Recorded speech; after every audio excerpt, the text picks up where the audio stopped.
Let's talk about two sets, set A and set B. Set A consists of three elements 1, 2 and 3, and set B consists of 5 elements 1, 2, 3, 4 and 5. Normally the elements in A is represented by X and the elements in B is represented by Y. When we are talking about that a relationship is making elements of A into elements of B. So a relationship we have defined as is a all ordered pairs of XY, so that Y is equal to X square and X belongs to A and Y belongs to B. So this is a relationship, and this will basically imply what are the values of Y for which Y is equal to X square is valid. There will be two values of Y, that is 4 and 1, that will be corresponding to 1 and 3. Now, a function is a special kind of relationship where any pre-image can have only one image. A relationship can have two pre-images with multiple images or one pre-image with multiple images. All possible combination permutations are possible. However, for a function, it is mandatory to have only one image for every pre-image, not vice versa. That means an image can have more than one pre-image, but one pre-image cannot have any image. So, in this case, if you can see, for each element of A, we can check this. For each element of A, for example 1, we have got only one element in B. For 2, only one element of B. So, this relationship is function. So, to verify whether a relationship is a function or not, we have to just verify whether every pre-image has got one image or not. If there is more than one image, then it's not a function. So, and a function in this particular case, we will write like this: function will map A into B, Y, that is the dependent variable, is a function of X, and let us define this relationship or function as X square. X belongs to A and Y belongs to B. So this becomes a full description of the function. Sometimes we can use Y. Y basically represents, again I am telling, is the elements in B, which is the image, and X refers to the elements in A, which is a pre-image, and you can write the image as Y. Sometimes many people write it as fx also. So all the ordered pairs will be part of this function. So this is function. Now let us check another a given relationship, whether it is function or not. Let's define two sets. Set A consists of two elements. One is number 4 and the other is number 9, denoted by X. And set B consists of 7 elements, -3, -2, -1, 0, 1, 2, 3. And a relationship is defined as R is equal to all ordered pairs of XY such that Y square is equal to X, and X belongs to A and Y belongs to B. Whether this is a function or not. Now, to check whether it is a function, we will take this pre-image 4 and we will see that whether it corresponding to only one image or more than one image. Now 4 is X, so Y square is equal to 4. So as you can see from here, Y could be -2 or Y could be +2. So for one pre-image for 4, since it is root of 4, it can be -2 or +2. So it can be -2 or it can be plus 2. Similarly, for 9 also it can be minus 3 or plus 3. So, by definition, the definition says that every pre-image can have only one image, but in this case it is more than one image for every pre-image. So, it is not a function. So, it is not a function. However, if we define set B as only these elements, we define set B as only consists of 0, 1, 2, 3, only 4 elements, then this will corresponding only to one value. So in earlier cases, when the range consists of minus 3, minus 2, then it was not a function, but the moment we do it, we change the range and make the range smaller, then it becomes a function. So that possibility is there, and many times it is done. So we will go to the next topic, which is representation of functions. A function can be represented in several ways. Number one is in a numerical way. We talked about the initially where we showed that year and world population. So we wrote down the year and the corresponding population of the world. So that is a numerical table where we first write down the independent variable, which is year or time, and then we write the world population. So this is a representation of the function of world population as a function of time or year. So that is a numerical representation in a tabular form. Second is in a visual. So here we can give a graph, and so for each value of x we can find out a corresponding value of y. So this is a function, and we can represent the function as a graph.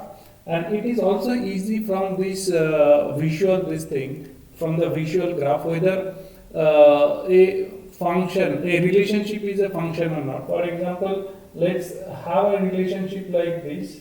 You put the graph here. Now there is something called vertical test. Vertical test shows that, if you remember, we said that in a function, a pre-image will have only one image. That means a pre-image cannot have more than one image. That is the necessary condition for the functions. So a vertical test will tell you whether there is more than one image or not. For example, I make a vertical line. I see that vertical line intersects the graph in 2 points, here and here. That means for this value of x, the value of y can be this or this. But as per the definition, that is not allowed. So this is not a function. You see here, if you put a vertical line, it's going to touch the fx, this graph only once. Anywhere you do, it will only touch only once. So this is a function, this is not a function. Hope it is clear what it means by the vertical test, or the pre-image will have only one image. Please remember that it is different from one image having more than one pre-image. For example, this graph, and if you do a horizontal test here, you will see it intersects in 2 points, but it is a function because the value of y is same, but corresponding values of x are different. If you do a vertical test, you will see that it is a function because pre-image does not have more than one image. That is the necessary condition, not vice versa. Hope it is clear. The third way of representing a function is algebraically.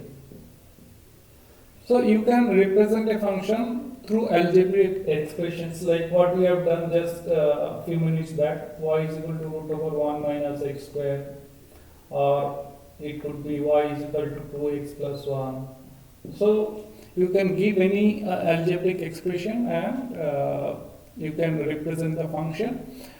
And the last one is a description of the functions. Just verbal, it can be verbal or it can be one-liner description. So that is also, but that I am not going to discuss in details. The point is that all these 3 or 4 representation, in fact the first 3 representation, one is your algebraic expression, the visual and the numeric. So all these 3 can be, from one expression you can go to the second expression and try to find out some properties, some insight into it and come back. And you will be enriched with new knowledge. So that is possible, and that's what is being done in the functions. Whenever something is required from a particular form to another form, that can be done. For example, y is equal to 2x1, you can draw a graph. Okay, and from there you can find out whether it is function or not. You can do a vertical test. So a lot of things you can do out of this.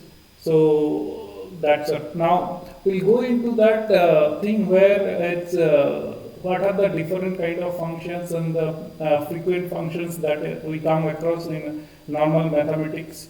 So that I am going to discuss, and that will be interesting, I suppose. So now I am going to start discussing about different kind of functions. The first thing that comes to mind for when you are defining different kind of function is symmetry.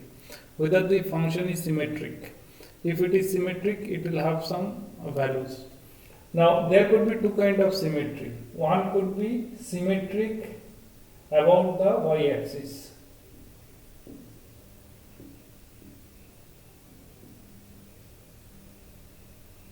Okay, so this is a symmetric function which is symmetric about y-axis. Now these kind of functions are called even functions. Even function.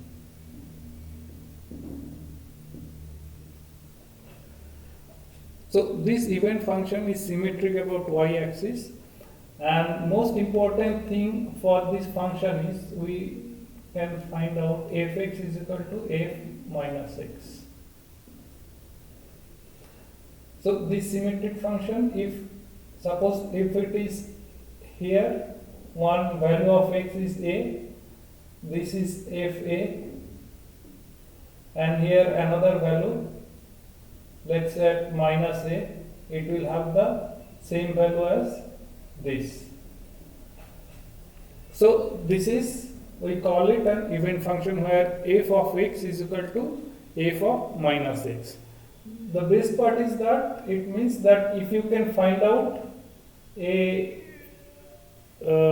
representation from 0 to some interval, you can just replicate on the other side of y-axis without going into the details. For example, I know that a function is a even function and the graph is given like this. So from there we say that from 0 to infinity the graph is like this. So what will be the graph from 0 to minus infinity? If it is known that it is a even function, it will be just the putting the function on the reflecting the function on the y-axis. So we will get the graph. The second type of function on symmetry is odd function. Here it is symmetric, but it is symmetric about the origin. For example, if you have a function like this, on the positive side, the function will look like this on the negative side. So basically you have to rotate this by 180 degrees to get the other side of the function. So this is called odd function, and basically there are a couple of functions that will come to our mind when we talk about odd function. Let's say fx is equal to x cube. This will be an odd function. Anything with power x to the power odd number will be a odd function. And if it is fx is equal to x square, it will be an even function. It will look like this. If it is fx is equal to x to the power 4, it will look like this. So these are the even function and odd function. Just think about how the function will. So in examination, it can happen that you will be asked to find out whether it is an odd function or an even function. So they might say that determine whether sin x is a odd function or even function, or cos x is a odd function or even function. Cos x, if you see, cos x is like this. So cos x is definitely an even function, and we know that cos x is equal to cos minus x. So it is fx is equal to f minus x. So cos x is an even function. What about sin x? How does a sine function looks like? It will be look like this. So what is the sin x? Is it an even or odd function? Please think about it. One way to differentiate function is in terms of sets itself. Again, I am drawing two sets A and B. If for every image of B, there is only one image, for every image of B, there is only one pre-image in A, then it is called a one-to-one function. So this means that for each image of B, there will be only one possibility of A. So, for example, this function, this is a one-to-one function, because if you take any value of x, you will find, first you have to take the value of y.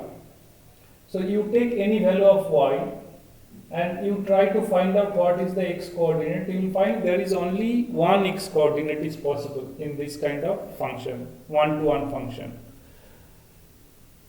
So any point you take in y, for example, this is a point you have taken, the y value is this, and for this y value there will be one x. So only one pre-image for every image. Example where it is not there, if we have a function like this, as I shown in the other example. So here you see same value of y, but different values of x. This is a function because if you do a vertical test, it intersects the graph only at once, so it is definitely a function. But this function has a property where if of y, for example, this value of y and this value of y is same, but they can have two different coordinates of x for the same value of y. So that means image is same, one image, but it has got two pre-image. So this is not a one-to-one function. So a function like y is equal to x square is not a one-to-one function. Why? If you put y is equal to 4, x can be plus 2 or x can be minus 2. So this is x plus 2, here it is minus 2. So this is not a one-to-one function. So one-to-one function I think is clear. Now second is, another kind of function is called onto function, where all the values of the codomain will be same as the range. That means you can take any point on this B set and you can always find a image in the A set.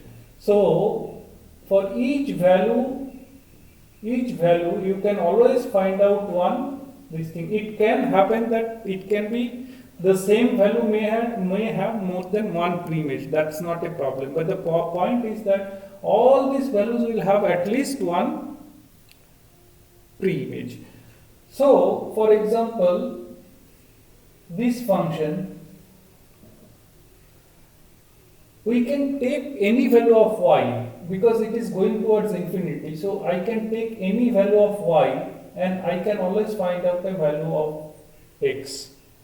So, I take any value, for example, it goes towards infinity, minus infinity. Still, I can take a value of y and I can find out the corresponding value of x.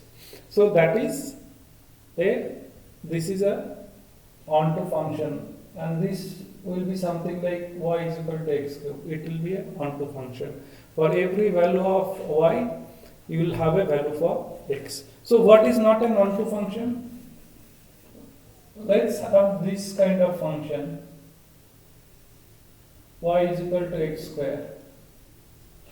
Now, as you can see, codomain of y is all this plus infinity to minus infinity, as we have shown earlier, plus infinity to minus infinity.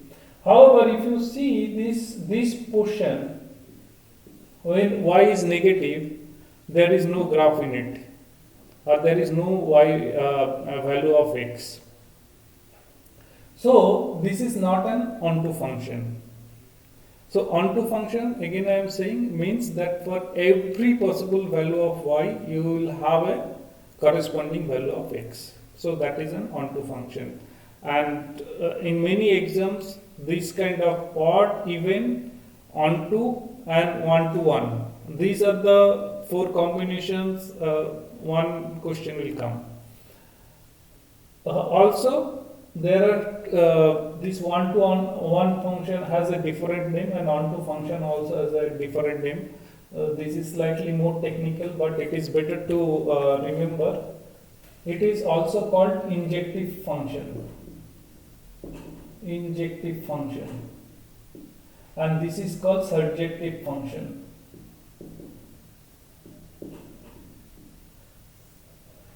Now, surjective came from a French word which means basically onto.